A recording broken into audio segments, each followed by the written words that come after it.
Hi student, welcome to exam update. Railway group D 17 अगस्त first shift के जो question थे वो मैं लेके आ गया हूँ। क्वेश्चन यहाँ पे कम ही मिल पाए, लेकिन जितने क्वेश्चन है वो 100% करेक्ट एक्यूरेट आंसर के साथ लेके आया हूँ। तो सबसे पहले तो चैनल पे नए हो तो चैनल को सब्सक्राइब करके बेल आइकन जरूर प्रेस कर देना, ताकि कोई भी नेक्स्ट शिफ्ट का रिव्यू होगा वो आपको टाइमली इसी चैनल पे मिल जाएगा। लाइक जरूर कर देना। चलिए, यहाँ पे क्वेश्चन पूछा गया था, हमारे रक्त में ऑक्सीजन सबसे अधिक किस रूप में पाई जाती है। जो ऑक्सीजन पाई जाती है ब्लड में वो किस रूप में पाई जाती है सबसे अधिक। तो करेक्ट आंसर है फ्रेंड्स ऑक्सी हीमोग्लोबिन के रूप में। ऑक्सी हीमोग्लोबिन के रूप में सबसे ज़्यादा ऑक्सीजन है वो ब्लड में पाई जाती है। करेक्ट आंसर है ऑप्शन बी। तो यहाँ पे अगर देखें, ऑक्सीजन जो रक्त में ऑक्सीजन का अधिकांश भाग है वो हीमोग्लोबिन के साथ मिलकर ऑक्सी हीमोग्लोबिन के रूप में परिवहन होता है।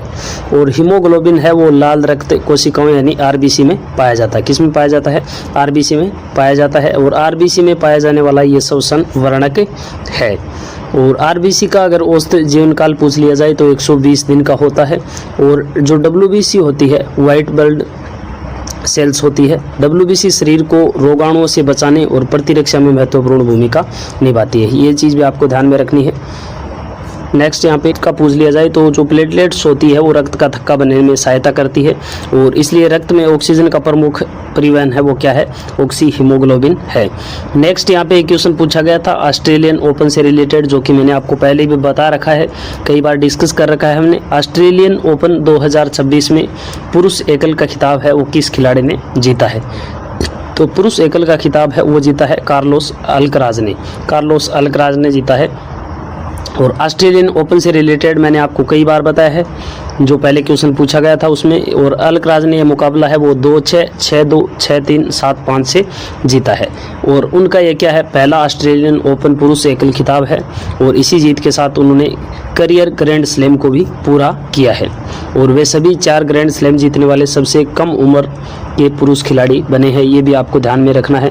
अगर पूछ लिया जाए सबसे कम उम्र के ग्रैंड स्लैम खिलाड़ी कौन बने हैं, तो ये अल्कराज बने हैं।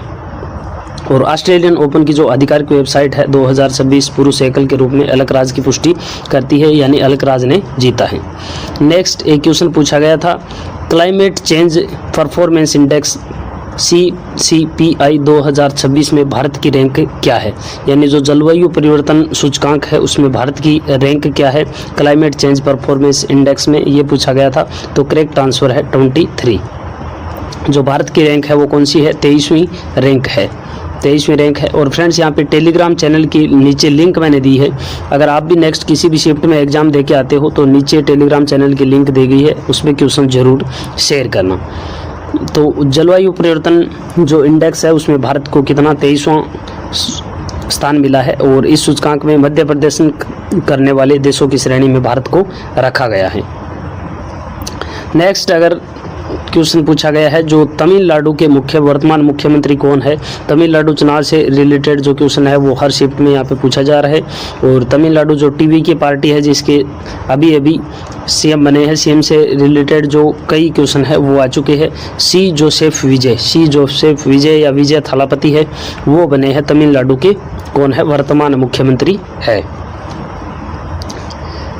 नेक्स्ट है, और ये अगर इनकी पार्टी पूछ ली जाए तो कौन सी है? तमिलगा वेत्री कगडम से संबंधित है, टीवीके से संबंधित है। और मुख्यमंत्री बनने के साथ साथ तमिलनाडु की राजनीति में एक महत्वपूर्ण बदलाव आया है। और विजय इससे पहले क्या थे? एक प्रसिद्ध तमिल फिल्म अभिनेता के रूप में जाने जाते थे, तमिल फिल्म अभिनेता थे।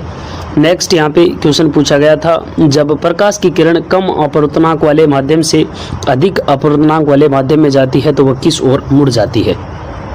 कोई प्रकाश की किरण है वो कम अपवर्तनांक वाले माध्यम से एक अधिक अपवर्तनांक वाले माध्यम में जाती है तो ये किस ओर मुड़ेगी? ये क्वेश्चन पूछा गया था। तो करेक्ट आंसर है अभिलंब की ओर। किस ओर मुड़ेगी? अभिलंब की ओर मुड़ जाएगी।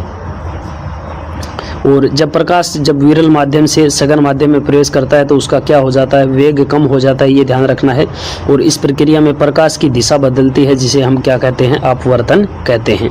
और कम अपवर्तनांक वाले माध्यम को अपेक्षाकृत क्या माना जाता है, विरल माध्यम कहा जाता है, और अधिक अपवर्तनांक वाले माध्यम को सघन माध्यम कहा जाता है।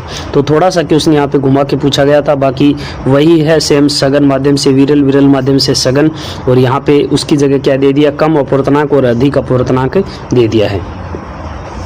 तो नेक्स्ट यहाँ पे क्वेश्चन पूछा गया था, पानी से भरे बर्तन के तल में रखा सिक्का ऊपर उठा हुआ दिखाई देने का कारण कौन सी घटना है। पानी के जो तल में सिक्का रहता है वो हमें ऊपर से देखते हैं तो ऊपर उठा हुआ दिखाई देता है, तो इसका कारण क्या है। तो करेक्ट आंसर है अपवर्तन।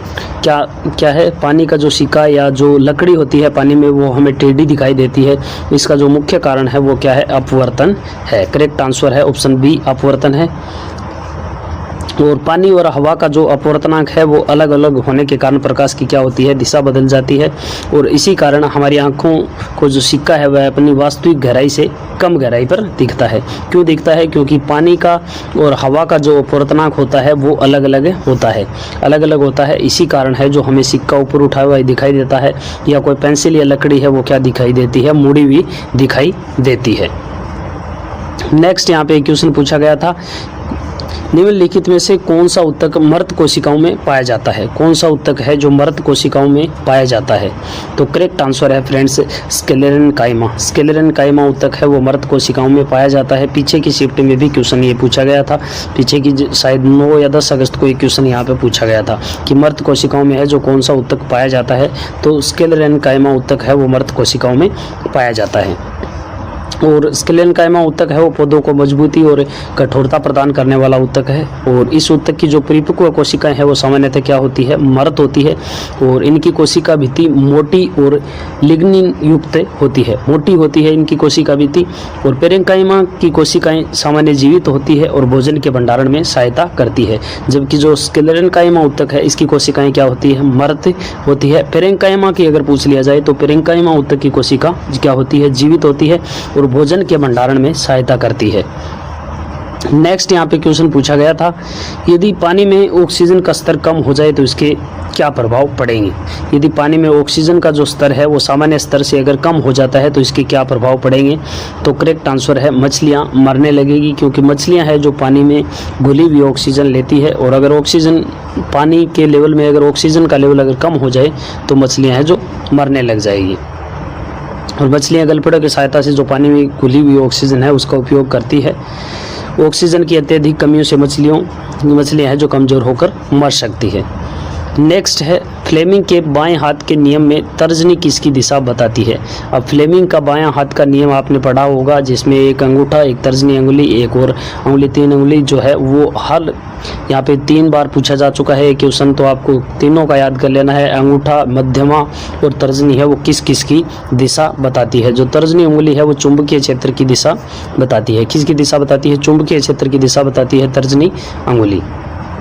और जो बायां हाथ का नियम है वो विद्युत मोटर में बल की दिशा ज्ञात करने के लिए प्रयोग किया जाता है।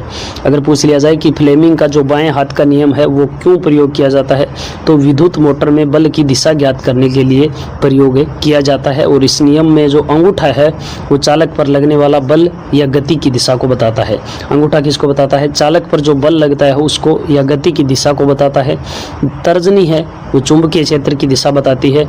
और मध्यमा जो उंगली होती है वो क्या बताती है, प्रवाहित में धारा की दिशा को बताती है।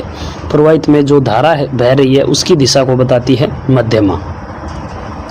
नेक्स्ट है, न्यूटन का बल 10 न्यूटन का बल किसी वस्तु को बल की दिशा में 5 मीटर विस्थापित करता है, तो वस्तु पर किया गया कार्य कितना होगा। यानी 10 न्यूटन का बल है और वो किसी वस्तु को है जो 5 मीटर विस्थापित कर देता है, तो इस वस्तु पर कितना कार्य किया गया है। तो करेक्ट आंसर होगा फ्रेंड्स 50 जूल। 10 न्यूटन है इंटू इसमें कितना है विस्थापित कितना हो रहा है 5 मीटर का, तो 10 × 5 कितना हो गया 50, यानी 50 जूल का इस वस्तु पर क्या किया गया है, कार्य किया गया है। इसके अलावा फ्रेंड्स आपके जो भी क्वेश्चन यहाँ पे याद है वो आप कमेंट बॉक्स के माध्यम से ज़रूर शेयर कर सकते हो, जो स्टूडेंट यहाँ पे एग्ज़ाम दे के आए हैं वो। बाकी चैनल को अगर अभी तक सब्सक्राइब नहीं किया तो सब्सक्राइब करके बेल आइकन जरूर प्रेस कर देना। वीडियो अच्छा लगा तो वीडियो को एक लाइक जरूर कर देना। जितने क्वेश्चन मिल पाए थे उतने मैं लेके आ गया हूँ, बाकी क्वेश्चन बचे हैं वो हम नेक्स्ट वीडियो में डिस्कस कर लेंगे।